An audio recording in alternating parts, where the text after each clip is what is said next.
I'm Elisa Mortensen, and this is UndoRedo. Let's take a look at all the things that happen in life that we would like to undo and have a chance to redo.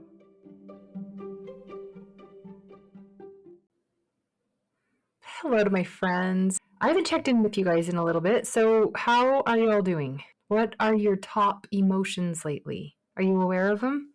What are your top thoughts that keep you stuck in those emotions lately? Do we know? Hopefully you're observing yourself and you're going through your days wondering why would I have said that? Or how come I feel this way so often? And you're really digging in to get to know yourself better, right? Because we fall at the effect of being caregivers and parents and spouses and whatever businesses we're in and work, and we just don't pay attention to ourselves enough sometimes.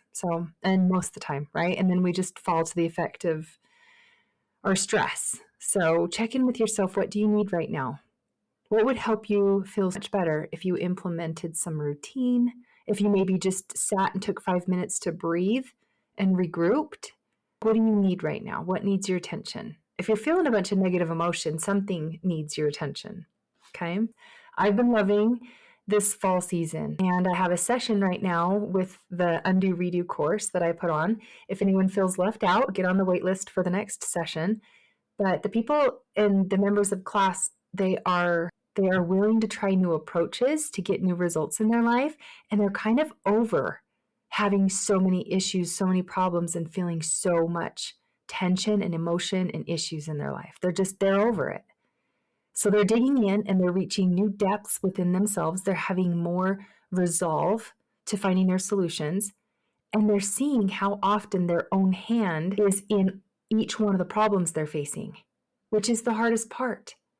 Ownership and acceptance of all you are and how you're contributing right now today is so important. Ownership gives you the power to change it. So great job, class. You guys are rocking it, and I'm so excited with all of the progress you're making. Today's topic comes up in nearly every coaching session I have. Sometimes it's just a hint, other times it's the whole session. And it's a concern that we're messing up our kids. First, I want to acknowledge that you're here and that you're doing a much better job than you're giving yourself credit for, because you are here. You're wanting to undo some damage, redo some connection, undo what's not working, redo with what will work in the future. And you're looking for solutions. Kind of notice that we're constantly getting information about what we should or shouldn't do as parents. All the noise out there is just bombarding us. You'll see information overload about what to eat during pregnancy, how to exercise during pregnancy and sleep. And it's unrealistic long lists of the right ways everybody thinks they should do it. And then the baby comes and you've got the feeding and the tummy time and the sleep training, and don't forget the self-care. It's just long lists of overwhelm and noise. And we want to do it all the right way, so we're eating it all up. Oh, I should be doing this thing. Oh, and I got to do this thing. We're never really getting good at doing one of them because we're trying to do all of them. Boom, parent overwhelm. And what's the most interesting part about it is there is no right or wrong way to do it. Think of how many people are in this world. Every person has had some sort of a different variation of upbringing. Even me. I know we say, oh, my 4 kids, 3 kids, 2 kids, they have the same mother, they grew up in the same household. Yeah, but we're not the same person. My first kid got a different version of me than my last kid did. Right? So there's so many different variations of upbringing. And we don't even remember that because we were too little. And we're all fine, right? As adults, we're all fine. We get along. We all have baggage. Overwhelm is just a part of parenting. And it happens way too easy. Upset when overwhelm happens. And oftentimes we do have lots. And then we get in a state of worry. And then that worry affects our kids. We maybe need daycare services, right? Because both parents work. And now we feel guilt. We look at our phones instead of our kids. And now we're disappointed in ourselves because we can't be present. More often than not, I hear parents say, I don't want to admit that I really don't want to be present with them. It's a fight. It's miserable. It's awful. I just want to run away and escape. I can't. Why don't we enjoy parenting more, do you think? I'm going to lay out some factors here about just messing up our kids. I think we don't enjoy it because we think we're messing them up, and then the worry and the fear and all the to-do lists and the overwhelm, and it all can just be too much. But let's just lay out some other factors. In our 30s and 40s, we realize how many things our parents did that made us who we are today, but also really gave us things we don't like. We're upset because they mistreated us or misled us or let things happen or yelled or ignored. Maybe they were overly critiquing, they punished you, they forced. And now we may have tendencies to either do the same to our kids or do an extreme opposite because we have these deep imprinted examples that were shown to us. But we can also see that I don't want to do what my parents did, or, oh my gosh, I'm doing what my parents did, because it could go both ways. But we can also see there's other ways to do things. There are better ways for families to be than what was shown to us. So we pick and choose what we have in our homes, what we have in our relationships, but by default, we're already kind of programmed with auto responding. So if you want to change that, you just offset it and start making different decisions. And what stops us is we have our own fears. We have our own insecurities, our own doubts.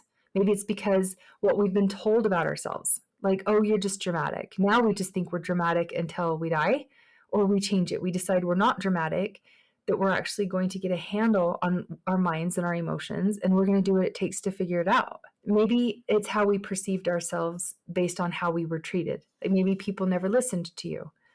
So when your kids don't listen, you're automatically already there. All the adults in kids' lives show them what love is. That's how development happens. We're shown examples of like, oh, this is how we treat me. Like, oh, this is how people treat Elisa. And then we kind of live into that. But who do we want to really be? Let's just sort out how we want to respond to them and who we really want to be. And that goes up against what we're actually doing day to day and how hard it is to not overreact, not become controlling, not be overbearing, not be demanding too much. But the main point about this episode is everyone messes up. Everyone messes their kids up. Everyone messes up in relationships, and it's okay. Yeah, I said it's okay. Just know that it's a part of it. And I know you're hearing me right. Like, it's okay that it gets really, really messy. Say you had the worst parents ever, but you can see it, right? I had the worst parents ever. And you have this list of why. Well, you want to do things differently? All right, let's say you worry about it. Well, worry has some slight use when it comes from a place of wanting to do better, so your kids can live a happy, healthy, meaningful life, right? Worry can get our attention, but worrying in a way that I'm failing, I'm messing up, that can be all consuming. It keeps your focus on what you're not doing and everything you lack. And now you can't even see all the good work, all the success, all the big impact that you're having in your child's life, all the things that are working and that are amazing, because you're not looking for that. If you're really, really worried about failing and messing up and taking note of all those things, then you're not looking for or keeping track of the good work and the successes and the impact you're having. There's a concept called good enough parent. And a good enough parent acknowledges the fact that as parents, it's inevitable that we fail and we disappoint our children throughout raising. Just throughout raising our kids, they're going to be disappointed.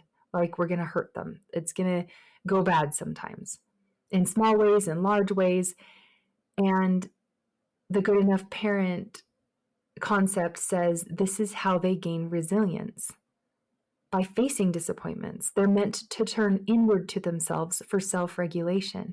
And it only happens when we're not there with what they need. So don't beat yourself up too hard because it's creating resilience inside them.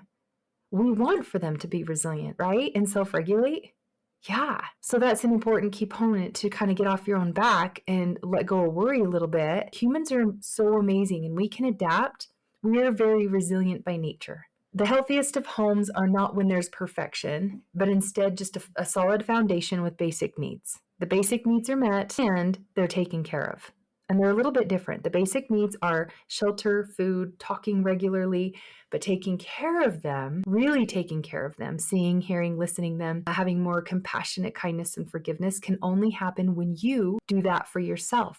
When you take care of yourself, you can access taking care of them. So when you feel better from taking care of yourself, which means listening to yourself and seeing what you need. And so when you feel better from taking care of yourself, you can access your wants, your strengths, and then you start to enjoy the time you spend with your family.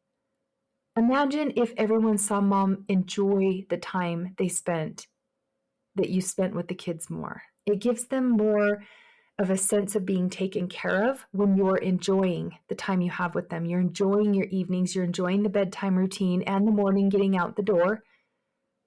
That gives them a real good sense of everything's okay. And then you can be messy in between. And there's lots of room for error. There's lots of room for just messy child raising. But the more you can release the pressure from the expectations that you're placing on yourself for perfection, having to do all the things, check all the lists, and like I talked about in the beginning, like there is a slew of information that we could never do it all. You'll access more freedom, and it'll be an easy, smooth transition into a place of fulfillment and peace around your parenting.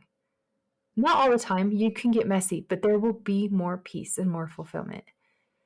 Think of how present you could be without having yourself cracking the whip in your mind. If you're looking through the lens of, I have to, let's just say there's an I have to lens.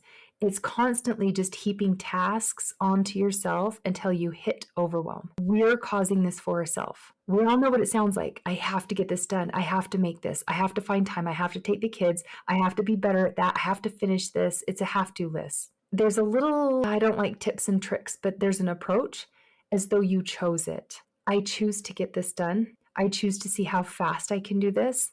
I choose to see how creative I can get with this. I love my choice. I will be glad when this is done. I am so glad I started. I don't have to do anything I don't want to do. I don't have to. I want to. I don't have to do anything I don't want to do, and it just releases the pressure from yourself. Do you know what's so perfect about messing up our kids? I know I'm talking about messing up our kids. We get to. And then we just decide to do better and feel better and reconcile whenever we choose. But by letting go of the limits we have created in our own minds, those limits are often the things that we've decided that must be in order. The whole list of things that you have in your mind that must get done in order to be happy. There's people out there that don't have it done that are completely happy. We're the ones forfeiting our happiness and abandoning our happiness and messing up our kids because of our lack of managing our mind, our lack of self-control. We put our heavy emotions on them because there's some clutter, some dishes, some laundry, or some chores didn't get done, or some homework that still needs to be done. And then we become crazy people. But the most important things happen when you aren't the one driving yourself crazy. You being present with them only happens when you get out of that list. Then you have presence, you have connection, and that's achieved by slowing down, listening, not rushing through, not having to do it all,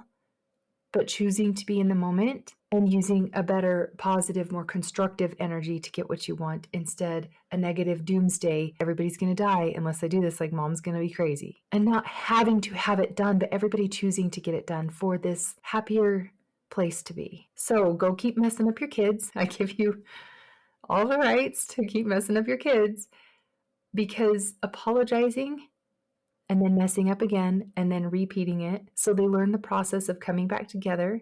It's okay to make mistakes. Nothing has to be perfect. Forgiveness is good. Having second chances is great. It helps them gain resilience, okay? So don't stress when you can't be there for them. It helps them self-regulate. What when you can't fix it all for them, right? It helps them gain resilience. How about when you can't watch out for them? Well, they'll just have to watch out for themselves for a minute. It's a good thing. And this is the whole point. Individual growth for each one of us in our own time frame. And what we did that they don't like, they don't have to do when they're older. It's big, it's messy, it's imperfect, but there's individual growth for each one of us in our own time frame. Everybody's a mess in their own ways, and we all figure it out. Some of us hold our problems really tight and never get over them. They become us. They become our identity, and we never get past it. Others are like, I'm so over this. And that's a lot of the people in my class right now. I am so over this. I want something new and something different. None of us have been able to do it all. So we do have to pick and choose. So go make some choices, set some boundaries with yourselves, set some fun experiments to go try and keep trying it for long enough you really know it did or didn't work, because we're really crappy. It like you tried it once, oh, never trying that again. No, try it, give it a good go for a while. And if you've thought of anyone, please share this with them, because the heavens reach us through each other. And I say that every time. So be the one that heaven can count on by responding to that nudge. And we'll see you in class or on the calls or just here on the episode next week. Bye.